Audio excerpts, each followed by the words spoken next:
j'espère que vous allez bien. Bon, je tiens tout d'abord à remercier Monsieur Khelleri et Mesdames les Présidentes de m'avoir invité à participer à cette soutenance, à cette intervention. Toujours j'ai la tête à la soutenance parce que... Exactement. Voilà, donc même le travail, malheureusement, je l'ai fait à la hâte.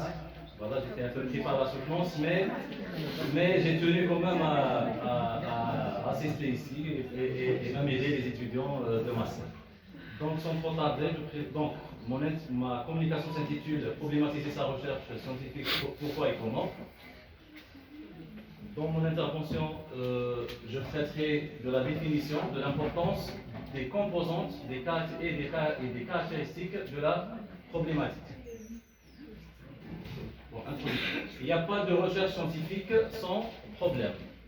Celle-là, c'est-à-dire la recherche scientifique, naît toujours de l'existence d'un problème à résoudre, à clarifier. C'est-à-dire, la recherche scientifique provient toujours d'un problème qu'on doit résoudre.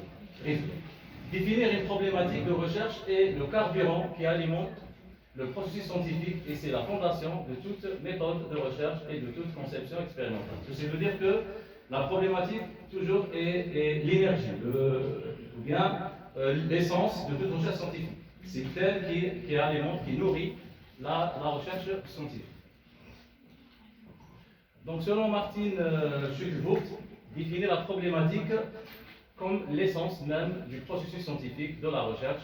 Elle représente la base de tout procédé de recherche et de toute conception expérimentale, de l'expérience véritable à l'étude d'un problème donné. Donc, elle confirme ce que je viens de dire. Donc, pour définir, mais qu'est-ce qu'une problématique? Pour définir la problématique, nous nous sommes référés à deux spécialistes. Donc, le premier, c'est Maurice Anger, 2006. Selon lui, une problématique est énoncée, c'est le fait d'énoncer un but de la recherche sous forme d'une question, et j'ai souligné sur une question impliquant la possibilité d'une investigation en vue de trouver une réponse. Donc, pour cet auteur, pour ce spécialiste, la problématique est une simple question. Par contre, selon Jean-Pierre Tuc, 2024, la problématique est bien plus qu'une simple question. C'est un véritable enjeu, un problème à résoudre qui sous-tend toute recherche. Donc là, on remarque que même les chercheurs eux-mêmes ne sont pas d'accord sur la définition de la problématique. Il y en a qui pensent que c'est une question, une simple question, même les étudiants pensent ainsi. Et d'autres pensent que c'est au-delà d'une question, c'est un ensemble. Michel Beau, dans son livre, ou bien son ouvrage L'art de la thèse, confirme ou bien souligne également que la problématique est bien plus qu'une simple interrogation. Ce n'est pas une simple question. Selon lui, elle est une construction intellectuelle, une manière de poser un problème de recherche de manière rigoureuse et argumentée. Donc, il vient de confirmer les dires de Jean-Pierre Pierre. L'importance de la problématique. La problématique est un énoncé non interrogatif. Ce n'est pas une question, ce n'est pas une interrogation. Voire un texte argumentatif. Donc, dans la problématique, nous sommes censés argumenter. Qui guide le chercheur, qui l'oriente tout au long de sa recherche et qui dépend de quoi? Définition de l'objet. Donc, dans la problématique, nous sommes censés définir l'objet. C'est le sujet de notre recherche. Comment? Explication du processus. J'explique la méthode que je vais suivre dans ma recherche. Et pourquoi? Exposition de la finalité, c'est-à-dire des objectifs. Tout chercheur a des objectifs à tracer ou bien à signer dans sa recherche. Les composantes de la problématique, donc selon le livre, l'ouvrage méthodologique de Bonda 2015, la problématique est un ensemble composé de 5 éléments.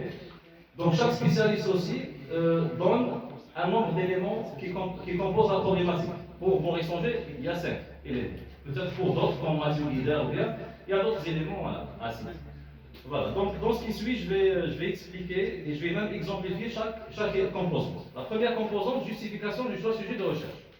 Dans cette composante, le chercheur doit donner les motivations, l'intérêt, les intérêts et la pertinence de son sujet de recherche. Par exemple, ce qui nous motive à choisir ce sujet de recherche et son originalité, etc. Donc on peut parler des motivations qui nous poussent à choisir tel ou tel sujet de recherche. Deuxième composante, problème de recherche.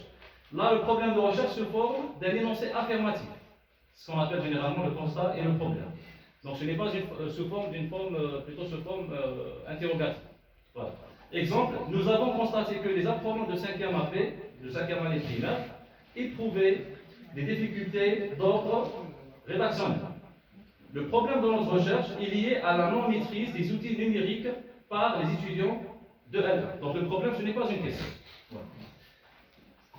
Troisième composante, questions centrales et questions secondaires. Là, nous sommes censés poser des questions dans notre problématique, sous forme d'un énoncé interrogatoire. Pour ce faire, nous devons employer les expressions suivantes. Dans quelle mesure? À quel point? Comment? Pourquoi? Quels sont? Etc. Par exemple, dans quelle mesure la pédagogie par projet peut-elle aider les apprenants de 5e année primaire à développer leurs compétences rédactionnelles? On est confiant. Donc les questions posées dans la problématique doivent être des questions ouvertes, pas des questions fermées. Donc on doit éviter les questions fermées et surtout l'expression est-ce que. Donc la question ouverte qui nécessite vraiment une réflexion dans la recherche. Quatrième composante, hypothèse de recherche, sous forme de réponse anticipée, ce qu'on appelle les réponses provisoires. Exemple, la pédagogie par projet pourrait aider les apprenants de 5e année primaire à développer leurs compétences rédactionnelles en faute. Nous supposons que les apprenants de 5e année primaire développent mieux leurs compétences rédactionnelles dans la pédagogie par projet. Dans ces deux exemples, dans ces deux hypothèses, j'ai souligné les verbes. Donc la première hypothèse, le verbe est conjugué au conditionnel présent, tandis que dans la seconde, le verbe est au présent de l'indicatif. Ceci veut dire que l'hypothèse est un énoncé affirmatif, écrit généralement au conditionnel présent ou au présent de l'indicatif.